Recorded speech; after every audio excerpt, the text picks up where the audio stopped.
The UN has been sending Western tax collectors to Africa to force the continent to pay their foreign debts, and this organization is called Tax Inspectors Without Borders. And if you think this isn't real, here is their website. They are implementing sales tax, minimum tax rates, taking African businesses to court for tax evasion, and they are bragging about the billions they collect from the continent. What the UN does is they send forensic tax auditors from the West to African nations to close loopholes, audit businesses, and implement tax laws that extract as much money as possible from the local population in order to pay back IMF and World Bank loans.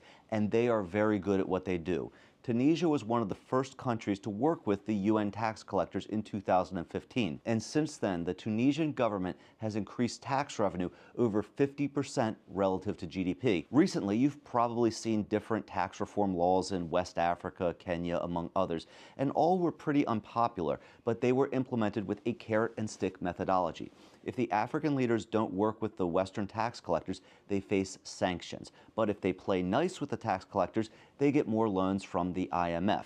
And you've probably figured out this game already. The West is getting the African nations to run up large debts, then training the African governments to collect the interest payments from the local population, and that money then goes to Western banks.